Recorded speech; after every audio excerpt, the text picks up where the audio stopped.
മച്ചാനെ, രാജ്യം ഭരിക്കുന്ന BJPക്ക് ഒരു മലയാള സിനിമയെയും എഴുത്തുകാരെയും കലയെയും പേടിയാണെന്ന് നമ്മുടെ രാഹുൽ മാങ്കൂട്ടത്തിൽ.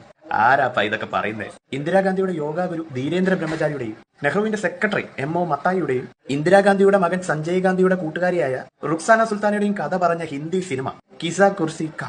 ഈ സിനിമ കാണാൻ പോയവരെ തിയേറ്റർ വളഞ്ഞ് അറസ്റ്റ് ചെയ്ത് ബലമായി ലൈംഗിക ശേഷി നശിപ്പിക്കാൻ പോലീസുകാരെ ഉപയോഗിച്ചവർ. അതും പോരാഞ്ഞ് കോൺഗ്രസിന്റെ പ്രവർത്തകരെ ഉപയോഗിച്ച് സിനിമയുടെ പ്രിന്റുകൾ പിടിച്ചെടുത്ത് തീ കത്തിച്ചവർ. ഈ സിനിമയിൽ അഭിനയിച്ചവരെ കല്ലെറിഞ്ഞവർ. ഇന്ദിരാഗാന്ധിയെ വിമർശിച്ചതിന് കന്നഡ അഭിനേത്രി സ്നേഹലത റെഡ്ഡിയെ അറസ്റ്റ് ചെയ്ത് ജയിലിലിട്ട് കൊന്നവർ. ഇന്ദിരാഗാന്ധിയെ പുകഴ്ത്തി പാട്ടുപാടാത്തതിന്റെ പേരിൽ ഗായകൻ കിഷോർ കുമാറിന്റെ പാട്ടുകൾ ആകാശവാണിയിൽ നിരോധിച്ചവർ. കോൺഗ്രസ് ഭരണത്തെ വിമർശിച്ച സൂപ്പർ സ്റ്റാർ ദേവാനന്ദിന്റെയും ശത്രുഘ്നൻ സിൻഹയുടെ സിനിമയ്ക്കും വിലക്കേർപ്പെടുത്തിയവർ. കോൺഗ്രസിനെ എതിർത്ത് കാർട്ടൂൺ പ്രസിദ്ധീകരിച്ച പത്രങ്ങളിൽ സർക്കാരിന്റെ പരസ്യം നിഷേധിച്ചവർ. ഇങ്ങ് കേരളത്തിൽ ഇന്ദിരാഗാന്ധിയെ വിമർശിച്ച് കഥാപ്രസംഗം അവതരിപ്പിച്ച കാതികൻ B സാംബശിവനെ സ്റ്റേജിൽ നിന്നും അറസ്റ്റ് ചെയ്ത് 10 മാസം ജയിലിൽ അടച്ചവർ.